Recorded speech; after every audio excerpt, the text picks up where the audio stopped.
নমস্কার বন্ধুরা, রিনা সাহা ইউটিউব চ্যানেলে আপনাদের সকলকে জানাই স্বাগত। আজ গুরু পূর্ণিমা তিথি। শাস্ত্রমতে গুরু পূর্ণিমার দিন কিছু কিছু জিনিস ক্রয় করা উচিত। তাই এই সমস্ত দ্রব্যগুলির মধ্যে থেকে যে কোনো একটি দ্রব্য গুরু পূর্ণিমার দিন ক্রয় করলে ভালো। পারলে বাড়িতে কিনে আনুন এবং গুরু পূর্ণিমার দিন এই খাবারটি বাড়ির সকলে পারলে গ্রহণ করুন এবং ভগবানের উদ্দেশ্যে নিবেদন করুন। আজকে আমি আপনাদের সাথে আলোচনা করব কোন কোন জিনিস ক্রয় করা ভালো এবং কোন জিনিস খাওয়া ভালো।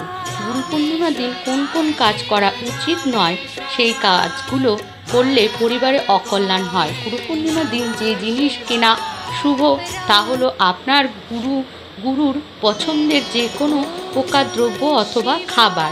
যিনি আপনার গুরু, তিনি যে খাবারটি পছন্দ করেন বা যে জিনিসটি পছন্দ করেন সেটি গুরু পূর্ণিমার দিন ক্রয় করে তাকে উপহার প্রদান করুন। সম্ভব হলে গুরুদেবের উদ্দেশ্যে একটি সাদা অথবা হলুদ বস্ত্র এই দিন নিবেদন করুন।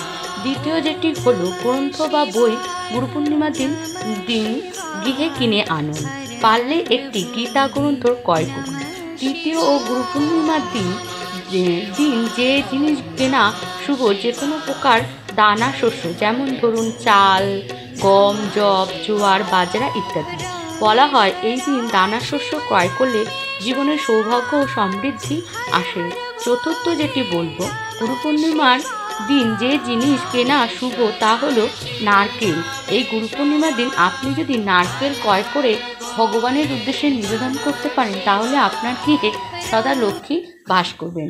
মা লক্ষ্মীকে নারকেলের নাড়ু বানিয়ে অবশ্যই দেবেন, মা লক্ষ্মী তাতে খুব খুশি হন। এছাড়া হলুদ রঙের যে কোনো ফল, তা আম, কাঁঠাল, কলা হতে পারে, এই ফল ভগবানের উদ্দেশ্যে নিবেদন করুন এবং এই প্রসাদ বাড়ির সকলে গ্রহণ করুন। এতে পরিবার সুস্থ ও নীরোগ থাকবে। গুরু পূর্ণিমার দিন পারলে অবশ্যই এই কাজটি করুন। এই মাস শ্রাবণ হওয়ায় বেলগাছ আপনার বাড়িতে ক্রয় করে আনুন এবং এই বেলগাছ আপনার বাড়ির ঈশান কোণে লাগান, উত্তর ও পূর্ব দিকে, তাহলে অত্যন্ত শুভ ফল পাবেন।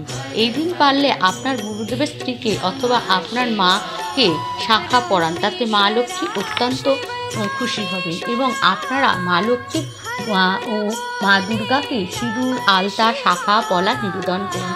ভগবান আপনার উপর খুবই প্রসন্ন হবে এবং আপনার গৃহে সদা সুখ শান্তি বিরাজ করবে। জয় মা লক্ষ্মী, জয় মা লক্ষ্মী, জয় মা লক্ষ্মী।